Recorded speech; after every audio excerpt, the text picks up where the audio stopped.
അസ്സലാമു അലൈക്കും വറഹ്മത്തുള്ളാഹി വബറകാതുഹു. അൽഹംദുലില്ലാഹി റബ്ബിൽ ആലമീൻ. അസ്സലാത്തു വസ്സലാമു അലാ അഷ്റഫിൽ അംബിയാഇ വൽ മുർസലീൻ വഅലാ ആലിഹി വസ്ഹാബിഹിൽ ഫായിസീന ബിറളില്ലാഹി അജ്മഈൻ. കരുണക്കടലായ പടച്ചവൻ നാം ചെയ്യുന്ന എല്ലാ സൽക്കർമ്മങ്ങളും പരിശുദ്ധമായ റമദാനിൻ്റെ ബർക്കത്ത് കൊണ്ട് സ്വീകരിക്കുമാറാകട്ടെ. പ്രിയമുള്ളവരെ, ഇന്ന് റമദാനിൻ്റെ 17ാമത്തെ ദിവസമാണ്. പകുതിയിലധിക ദിവസങ്ങളും നമ്മളോട് വിട പറഞ്ഞു കഴിഞ്ഞു. ഇനി 13 ദിവസങ്ങൾ, 13 പകലുകൾ അല്ലെങ്കിൽ 12 പകലുകൾ മാത്രം, അഥവാ 2 ആഴ്ച തികച്ച് ഇനി റമദാൻ തീരുവാൻ ഇല്ല എന്ന ഘട്ടത്തിലെത്തിയിരിക്കുകയാണ്. പലപ്പോഴും നമ്മളൊക്കെ ഈ നോമ്പ് പിടിക്കുമ്പോൾ പല ആളുകളും വളരെ വിഷമത്തോടു കൂടി നമ്മൾ കഴിക്കാതിരിക്കുന്നതും നമ്മൾ കുടിക്കാതിരിക്കുന്നതും വലിയ വിഷമത്തോടു കൂടി കാണുന്ന നമ്മുടെ മറ്റ് സമുദായങ്ങളിൽപ്പെട്ട സഹോദരങ്ങളുണ്ട്. അവർക്ക് നമ്മളോട് ഈ സമയത്ത് വലിയ സഹതാപത്തിൻ്റെ ആളുകളാണ്.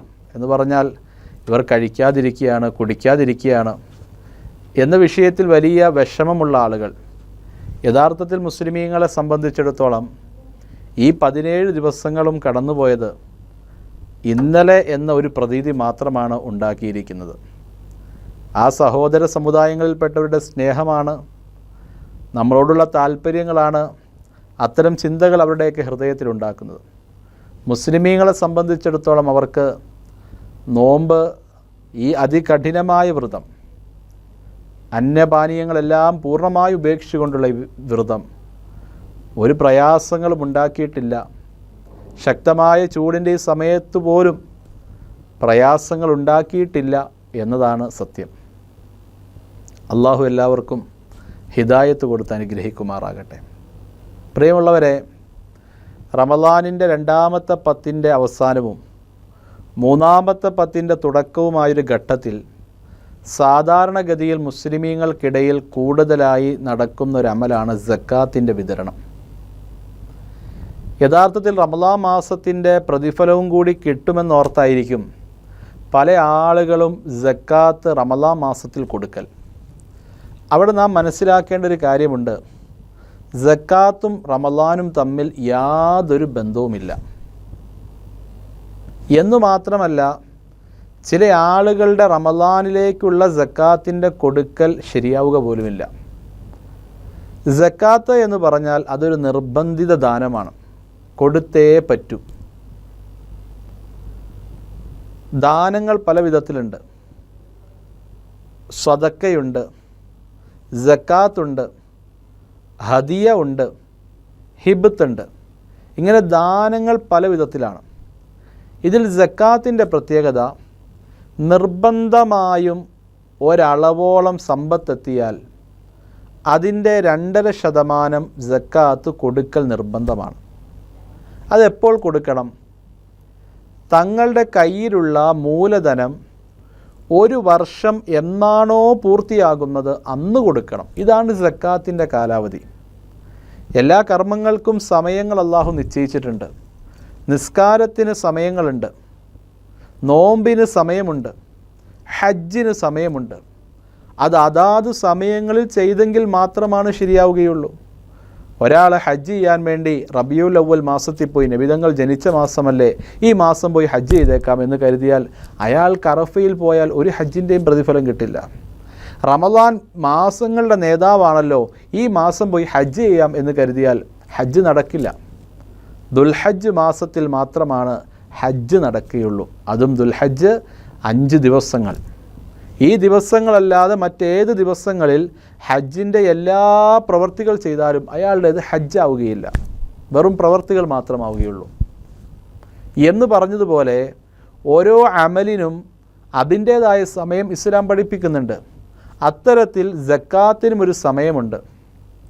സക്കാത്തിൻ്റെ സമയമെന്ന് പറയുന്നത് നമ്മുടെ കയ്യിൽ സക്കാത്ത് കൊടുക്കേണ്ട അളവെത്തിയ തുക 1 വർഷം പൂർത്തിയായി നമ്മുടെ കയ്യിലുണ്ടാവുക എങ്കിൽ സക്കാത്ത് കൊടുത്താൽ മതി.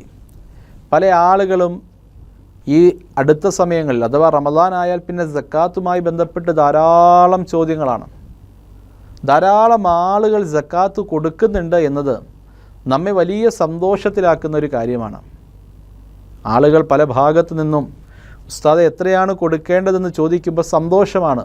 കാരണം ഇവരെല്ലാവരും അധ്വാനിച്ചുണ്ടാക്കിയ, ഇവരുടെ ചോര നീരാക്കി ഉണ്ടാക്കിയ സമ്പത്ത് അത് മറ്റൊരാൾക്ക് കൊടുക്കുക എന്ന് പറയുന്നത് ചെറിയ കാര്യമല്ല. മനുഷ്യൻ ഏറ്റവും അധികം ആഗ്രഹമുള്ളത് സമ്പത്തിനോടാണ്. ആ സമ്പത്ത് വെറുതെ മറ്റൊരാൾക്ക് കൊടുക്കുക എന്നത് വലിയ ഹൃദയവിശാലതയുള്ള ആളുകൾക്ക് മാത്രമേ സാധിക്കുകയുള്ളൂ. അതിൽ പ്രത്യേകിച്ചും ചെറുപ്പക്കാരായ ആളുകൾ വിളിച്ച് ഇന്ന ഇന്ന വസ്തുക്കൾ ഞങ്ങൾക്കുണ്ട്, ഞങ്ങൾ ഇതിൽ എന്തിനൊക്കെ സക്കാത്ത് കൊടുക്കണം, എത്ര കൊടുക്കണമെന്ന് ചോദിക്കുകയാണ്. എന്ന് മാത്രമല്ല, സക്കാത്ത് കൊടുക്കേണ്ടാത്ത വസ്തുക്കളുടെ ലിസ്റ്റ് വരെ അവർ തരികയാണ്. എന്നിട്ട് ഇതിന് സക്കാത്ത് കൊടുക്കാൻ ഞങ്ങൾ തയ്യാറാണ്. കൃത്യമായി അവർ കൊടുക്കുമെന്ന് നമുക്ക് നല്ല ബോധ്യമുണ്ട്.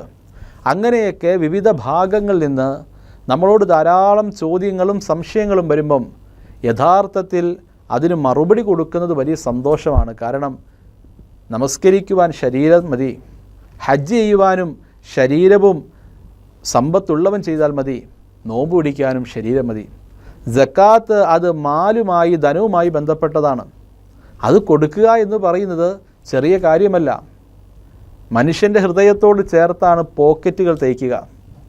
ഹൃദയത്തോട് ചേർത്ത ഒരു വസ്തു എടുത്തു കൊടുക്കുക എന്ന് വെച്ചാൽ വലിയ പ്രയാസമാണ്. അറബിയിൽ സമ്പത്തിന് മാൽ എന്നാണ് പറയുക.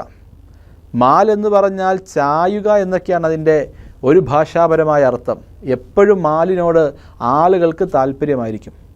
ഈ താല്പര്യങ്ങളെല്ലാം വെടിഞ്ഞിട്ട് പടച്ചവൻ പറഞ്ഞതിൻ്റെ പേരിൽ സക്കാത്ത് കൊടുക്കാൻ തയ്യാറാകുന്ന, നിർബന്ധിത ദാനം കൊടുക്കാൻ തയ്യാറാകുന്ന എത്രയോ ആയിരക്കണക്കിന് ആളുകൾ. അവരുടെ സമ്പത്തിൽ നിന്ന് അവർ അത് കൊടുക്കണമെങ്കിൽ അതവരുടെ ഹൃദയവിശാലതയാണ്. എന്ന് മാത്രമല്ല, സക്കാത്ത് അള്ളാഹു നിർബന്ധമാക്കിയത് കൊണ്ട് കൊടുക്കുന്നു. സ്വതക്ക കൈയഴിച്ച് സ്വതക്ക കൊടുക്കുന്ന എത്രയോ ആളുകൾ. അവർക്ക് ജാതിയോ മതമോ ഒന്നും ഒരു പ്രശ്നമല്ല. എത്രയോ മുസ്ലിമീങ്ങളായ ആളുകൾ ഒരു ജാതിയും മതവും നോക്കാതെ അന്യമതത്തിൽപ്പെട്ടവരെ സഹായിക്കുന്നു. നല്ല കാര്യമാണ്. എത്രയോ അമുസ്ലിമീങ്ങൾ മുസ്ലിമീങ്ങളെ സഹായിക്കുന്നു. എത്രയെത്ര ഉദാഹരണങ്ങൾ, വമ്പൻ മുതലാളിമാരുടേത് മുതൽ നമുക്ക് എത്രയോ ഉദാഹരണങ്ങൾ പറയാം. യൂസുഫ് അലി സാഹിബിനെ പോലെ എത്രയോ ആളുകൾ പാപങ്ങൾക്ക് സഹായത്തിൻ്റെ ഹസ്തമാകുന്നു. യൂസുഫ് അലിയുമായിട്ട് അവർക്ക് യാതൊരു പരിചയവുമില്ല, യാതൊരു ബന്ധവുമില്ല, ഒരു രക്തബന്ധുക്കളുമല്ല. പക്ഷെ അവശത അനുഭവിക്കുന്നു എന്ന കാരണത്താൽ ആ വലിയ മനുഷ്യൻ അദ്ദേഹത്തിൻ്റെ സമ്പാദ്യത്തിൽ നിന്ന് സ്വതക്കയായിട്ട്, സക്കാത്ത് പോലുമല്ല, സക്കാത്തിൻ്റെ നിർബന്ധിത ദാനം മറ്റൊരു ഭാഗത്ത് കൊടുക്കുമ്പോഴും അതിലും എത്രയോ തുകയാണ് സ്വതക്കയായിട്ട് കൊടുക്കുക. പൈസ ഉണ്ടെങ്കിൽ കൊടുക്കാലോ എന്ന് ചിന്തിക്കും പല ആളുകളും. കൊടുക്കാനൊരു മനസ്സ് വേണം. ആ മനസ്സ് ചെറിയ മനസ്സുമായി കൂടാ, വിശാലമായ മനസ്സുള്ളവർക്ക് മാത്രമാണ് കൊടുക്കാൻ കഴിയുകയുള്ളൂ. എത്രയോ ആളുകളുടെ കിടപ്പാടം നഷ്ടപ്പെട്ടു പോകുന്ന എത്രയോ ആളുകൾക്ക് വീടുണ്ടാക്കി കൊടുത്തു ആ മനുഷ്യൻ. പത്തനാപുരത്തുള്ള ഗാന്ധി ഭവൻ എന്ന് പറയുന്ന എല്ലാ മതസ്ഥരും ഒരുമിച്ച് ജീവിക്കുന്ന അഭയാലയം, എത്ര കോടികളാണ് ആ മനുഷ്യൻ കൊടുക്കുന്നത്. ആ മനുഷ്യനുമായിട്ട് യാതൊരു ബന്ധവുമില്ലാത്ത, ഒരു രക്തബന്ധമോ കുടുംബബന്ധമോ സ്നേഹബന്ധമോ അയൽബന്ധം പോലുമില്ലാത്ത ആളുകൾ 5 കോടി രൂപയാണ് പത്തനാപുരത്തെ ആരും നോക്കുവാനില്ലാത്ത, സ്വന്തം മക്കൾ പോലും ശ്രദ്ധിക്കാത്ത ഗാന്ധി ഭവനായിട്ട് അദ്ദേഹം നൽകിയത്. ഇങ്ങനെ എത്രയോ സ്വതക്കകൾ ചെയ്യുന്ന വ്യക്തിയാണ്.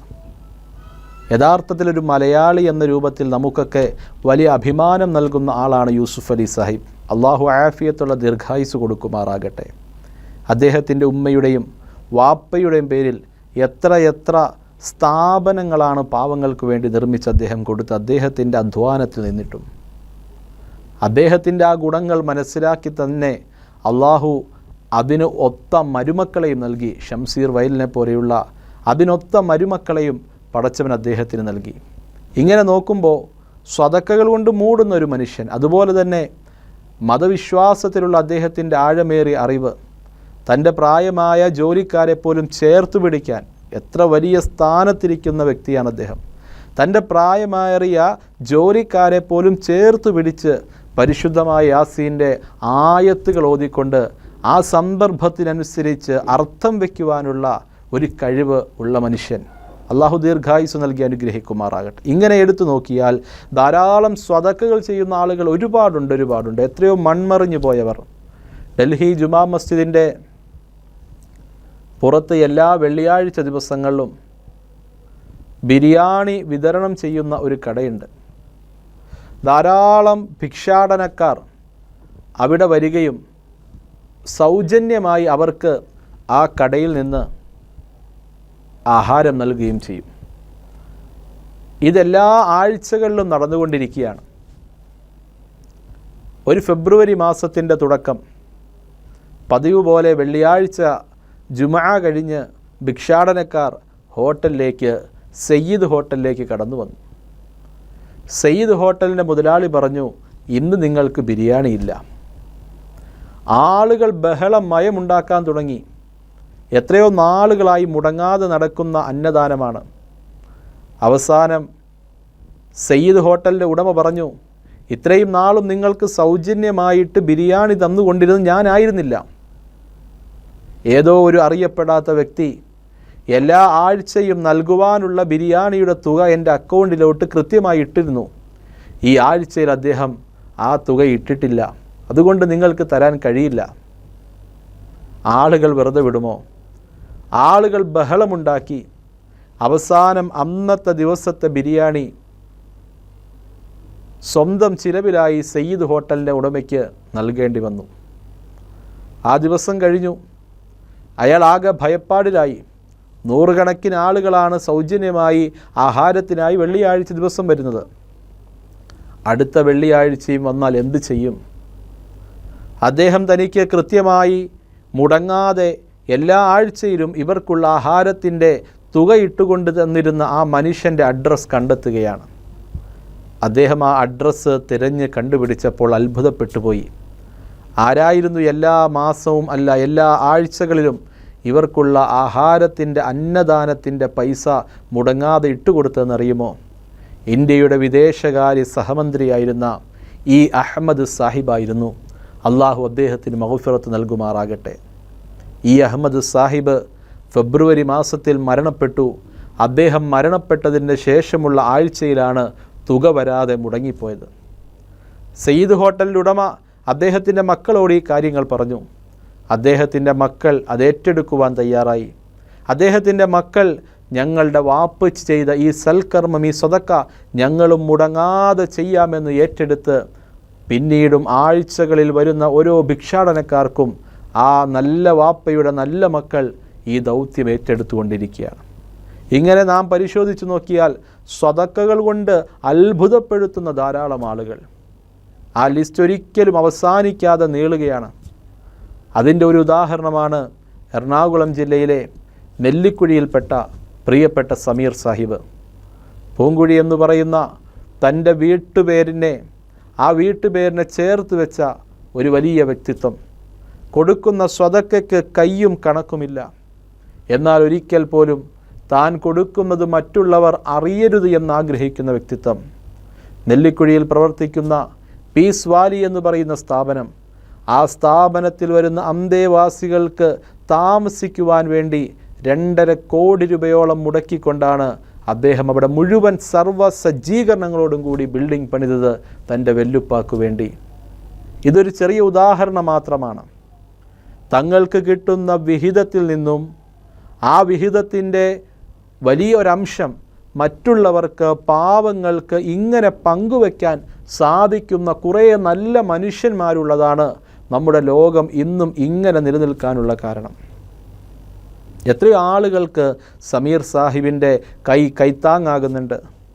എത്രയോ നാട്ടുകാർക്ക് കൈത്താങ്ങാകുന്നുണ്ട്. എത്രയോ ആളുകൾ 50ഓളം വീട്ടുകാർക്ക് താമസിക്കുവാനുള്ള കണ്ണായ ഭൂമി നൽകി. ഇങ്ങനെ പറഞ്ഞാൽ എണ്ണിയാലൊടുങ്ങാത്ത ധാരാളം സൽക്കർമ്മങ്ങൾ ചെയ്യുന്ന വലിയൊരു വ്യക്തിത്വം. പറഞ്ഞ് മുഴുമിപ്പിക്കുകയല്ല, പറഞ്ഞു വലുതാക്കുകയല്ല, മറിച്ച് നിർബന്ധിത ദാനം പോലുമല്ലാതിരുന്നിട്ടും, സ്വതക്ക മാത്രമായിരുന്നിട്ടും അത് മനസ്സറിഞ്ഞ് മറ്റുള്ളവർക്ക് വിശാലമായി ചെയ്യുവാൻ സാധിക്കുന്ന ഇത്തരം വലിയ മനുഷ്യന്മാർ, ഇത്തരം നല്ല മനുഷ്യന്മാർ നമ്മുടെ സമൂഹത്തിൻ്റെ ഇടയിലുണ്ട്. ആരാണ് ഇതൊക്കെ പഠിപ്പിച്ചത്? ആരാണ് ഇവർക്ക് ഈ ദൗത്യം പകർന്നു കൊടുത്തത്? ഇവരുടെ ആധ്യാത്മിക മേഖലകളിൽ നിന്ന് നൽകുന്ന ആ വലിയ സന്ദേശങ്ങൾ ഇവർ ജീവിതത്തിൽ ഏറ്റെടുക്കാൻ തയ്യാറായി. ലൈസൽ മുഅ്മിനുല്ലദി യശ്ബഉ ജാറും വജാഇൻ ഇലാ ജംബിഹി, അയൽവാസി പട്ടിണി കിടക്കുന്നത് അറിഞ്ഞുകൊണ്ട് സ്വന്തം വയർ നിറയ്ക്കുന്നവൻ മുഅ്മിനല്ല എന്ന് പറഞ്ഞ അവരുടെ നേതാവ് സയ്യിദുനാ മുഹമ്മദ് റസൂലുള്ളാഹി സല്ലല്ലാഹു അലൈഹി വസല്ലം തങ്ങളുടെ അധ്യാപനങ്ങൾ ജീവിതത്തിൽ ഏറ്റെടുക്കാൻ അവരൊക്കെ തയ്യാറായി. ആ തയ്യാറാകലുകളാണ് സ്വതക്കയായിട്ട് ലോകം മുഴുവനും വിന്യസിക്കുന്നത്.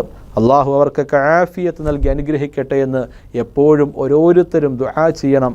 പാവങ്ങളുടെ കണ്ണുനീരൊപ്പുന്നവരെ എന്നും ചേർത്ത് പിടിക്കാനുള്ള നല്ല മനസ്സ് നമുക്കുണ്ടാകണം. ഇത് സ്വതക്ക കൊടുക്കുന്ന ആളുകളെക്കുറിച്ച് മാത്രമുള്ളതാണ്. സക്കാത്തിൻ്റെ കാര്യം ഇനി വരുവാൻ പോകുന്നതേയുള്ളൂ. ഇൻഷാ അല്ലാഹ് അടുത്ത എപ്പിസോഡിൽ സക്കാത്തിനെക്കുറിച്ച് നമുക്ക് മനസ്സിലാക്കാം. അള്ളാഹു എല്ലാ കർമ്മങ്ങളും പൂർണ്ണമായ അർത്ഥത്തിൽ സ്വീകരിക്കുമാറാകട്ടെ. അസ്സലാമു അലൈക്കും വറഹ്മത്തുള്ളാഹി വബറകാതുഹു.